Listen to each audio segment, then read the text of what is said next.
Substitution nucleophilic बाइमोलिकुलर reaction. SN1 क्या होगा? Substitution nucleophilic unimolecular reaction. ठीक है, क्या है? सब्स्टिट्यूशन न्यूक्लियोफिलिक यूनिमोलिकुलर रिएक्शन जो होता है आपका SN1। यहाँ पर क्या बोल रहा है, स्टार्टिंग में वो बोल रहा हूँ क्योंकि थोड़ा सा हम लोग बोल दिया हूँ। जैसे सब्स्टिट्यूशन रिएक्शन दो टाइप होता है, SN1 एंड SN2। SN2 क्या होता है? Substitution nucleophilic बाइमोलिकुलर reaction. SN1 क्या होता है? Substitution nucleophilic unimolecular reaction. क्या बोल रहा है? Tertiary alkyl halide and secondary alkyl halide undergo nucleophilic substitution via SN1 mechanism. मैं पहले ही बोल दे रहा हूँ, लास्ट दिन हम लोग SN2 पढ़ने के टाइम में कौन सा हैलाइड SN2 बेटर होगा वो नहीं बोला था। अभी क्या बोल रहा हूँ, SN1 reaction tertiary alkyl halide और सेकेंडरी एल्किल हैलाइड के लिए बेटर होगा, सबसे अच्छा होगा टर्शियरी एल्किल हैलाइड के। तो देखिए मैं एक रिएक्शन लिख रहा हूँ, जैसे ये वाला यूनिमोलिकुलर क्यों हो रहा है तो वो भी तो देखना है। जैसे हम लोग CH3O3CBr ये वाला टर्शियरी एल्किल हैलाइड है, इसमें हम लोग क्या देंगे? बेस देंगे OH नेगेटिव। क्या फॉर्म हो जाएगा आपका यहाँ पर? CH3O3COH Br negative. ठीक है, देखेंगे बाद में कोई भी टर्शियरी एल्किल हैलाइड के ऊपर में कोई भी स्ट्रॉन्ग बेस देने से एल्कीन हो जाता है, मतलब एलिमिनेशन प्रोडक्ट। बट यहाँ पर ये जो बेस जो यूज कर रहा हूँ स्ट्रॉन्ग बेस नहीं, ठीक है।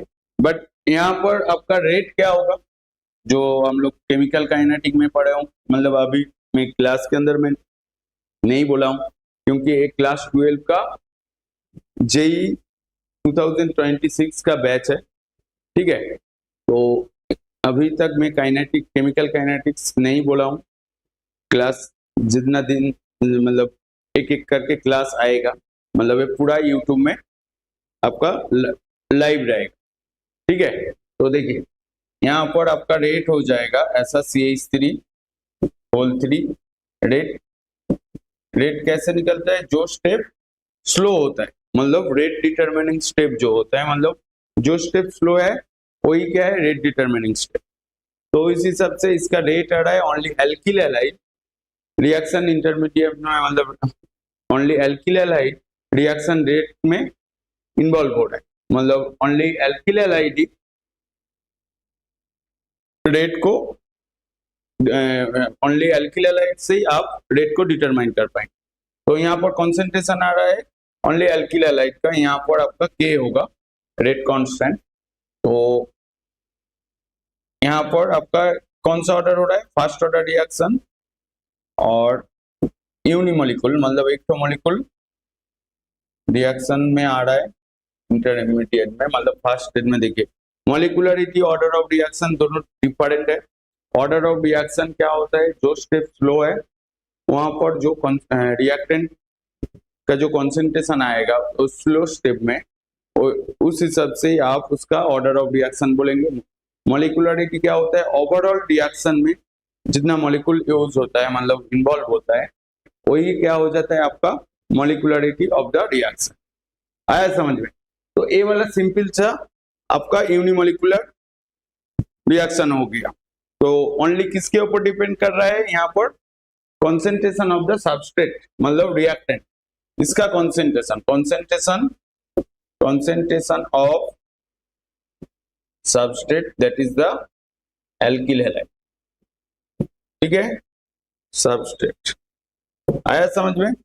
ओनली सबस्ट्रेट के ऊपर डिपेंड कर रहा है, independent of the strength of the nucleophile. Nucleophile का स्ट्रेंथ के ऊपर डिपेंड नहीं कर रहा है। ठीक है, रेट का ये वाला आ रहा है। देखिए इसका पहले मैं मैकेनिज्म दिखाऊंगा।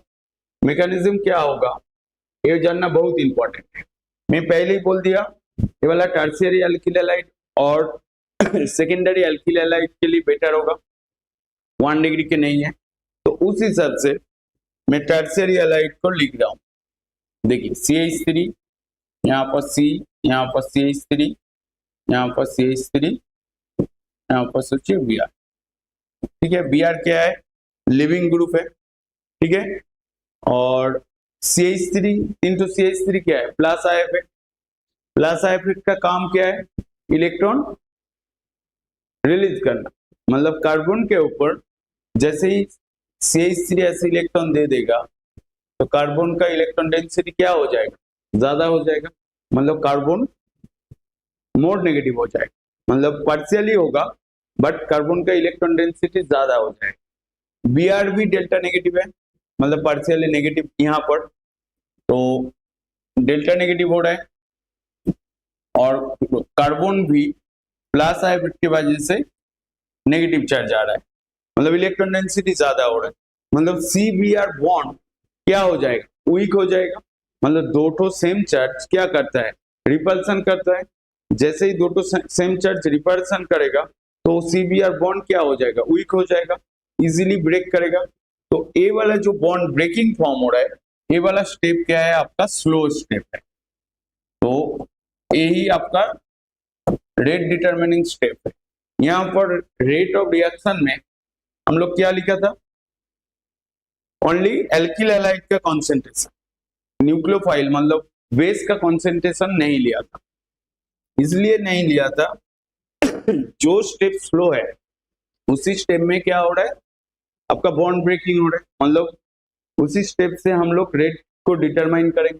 तो रेट डिटरमाइन करने के बाद यहाँ पर आपका CH3, यहाँ पर आपका CH3, यहाँ पर आपका CH3 पॉजिटिव हो रहा है, मतलब कार्बोकैटायन फॉर्म हो रहा है, मतलब कार्बोकैटायन फॉर्म हो रहा है। हम लोग कार्बोकैटायन का स्टेबिलिटी ऑर्डर जानता हूँ, 3 degree carbocation more stable, then 2 degree, then 1 degree. और कार्बोकैटायन का स्टेबिलिटी किसके ऊपर डिपेंड करता है, plus I effect and hyperconjugation. कौन सा डिपेंड करता है, प्लस आई इफेक्ट और हाइपर कंजुगेशन। हाइपर कंजुगेशन दो ठो इफेक्ट के ऊपर कार्बोकैटायन डिपेंड करता है। ठीक है, कार्बोकैटायन का स्टेबिलिटी तो यहाँ पर 3 ठो प्लस आई इफेक्ट ग्रुप है, तो मतलब ये वाला स्टेबल हो रहा है, मतलब 3 डिग्री कार्बोकैटायन हो रहा है। तो इसके बाद देखिए नेक्स्ट जो होगा, ये जो OH नेगेटिव वाला न्यूक्लियोफाइल है, आप H2 देके भी कर पाएंगे, कोई कुछ प्रॉब्लम नहीं। ये वाला यहाँ से अटैक करेगा और एक बार यहाँ से अटैक करेगा, दोनों साइड से ही अटैक पॉसिबल, क्योंकि ये जो कार्बोकैटायन फॉर्म हुआ है ये प्लेन में है। मतलब ये वाला sp2 हाइब्रिडाइज्ड है, यहाँ पर ये वाला sp3 था। जब ये वाला बॉन्ड फॉर्म कर रहा है, ये वाला क्या हो रहा है आपका, sp2 हाइब्रिडाइज्ड हो रहा है। मैं दिखाऊंगा वो जियोमेट्री करके। तो देखिए यहाँ पर आपका ऐसे ये वाला OH, मतलब ये वाला जो है, नहीं पहले रेड करके देखिए, तो रेड का लिखा था।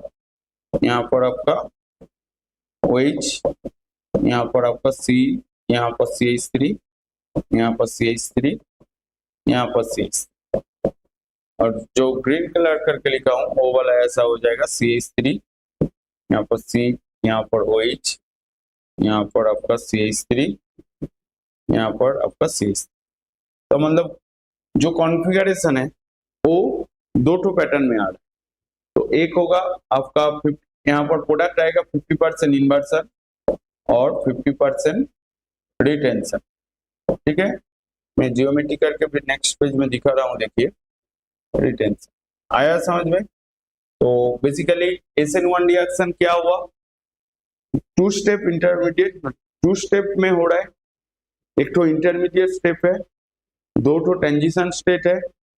3 डिग्री अल्किल हैलाइड के लिए बेटर हो रहा है due to intermediate step is क्या है, intermediate step has carbocation. Carbocation किसके वजह से स्टेबल हो रहा है, प्लस आई इफेक्ट के वजह से एंड हाइपर कंजुगेशन के वजह से। मतलब जैसे ही प्लस आई इफेक्ट ज्यादा है, जितना ज्यादा रहेगा, और हाइपर कंजुगेटिव हाइड्रोजन जितना ज्यादा रहेगा, वो वाला कार्बोकैटायन क्या हो जाएगा, ज्यादा स्टेबल होगा। तो कार्बोकैटायन का स्टेबिलिटी ऑर्डर हम लोग जानता हूं। ठीक है, तो SN1 रिएक्शन आप क्या बोलेंगे, 2 स्टेप मैकेनिज्म, कार्बोकैटायन फॉर्म करके, मतलब इंटरमीडिएट में कार्बोकैटायन रहता है और दो टो टाइप प्रोडक्ट देता है, 50% इन्वर्सन, 50% रिटेंशन। आया समझ में? तो ए वाला सिंपल सा आपका मैकेनिज्म SN1 रिएक्शन आया समझ में। इसमें यही मैकेनिज्म आपको हर जगह में यूज होगा और एग्जाम में एनसीईआरटी में SN1 SN2 का मैकेनिज्म है। एनसीईआरटी का जो मैकेनिज्म एनसीईआरटी में है वही बोर्ड के लिए इंपॉर्टेंट है, जेई के लिए और जेई एडवांस के लिए और भी थोड़ा मतलब रिएजेंट को याद रखना पड़ेगा। मे भी इस क्लास जब खत्म होगा आज बोल पाऊंगा क्या, नेक्स्ट दिन बोलूंगा।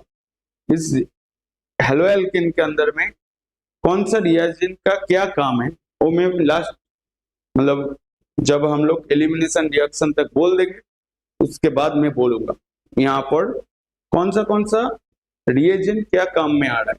आपका काम क्या है, हर रिएजेंट का क्या फंक्शन है और कहां पर यूज हो रहा है वो आपको खुद को लिखना होगा। मैं बोल दूंगा, आप आपका कॉपी में लिख लेना, ठीक है। एक बात क्या देखा यहाँ पर आपका SN1 का मैकेनिज्म। तो SN1 का मैकेनिज्म ये जो मैं अभी बोल रहा था, the positive charge of the carbon of the carbocation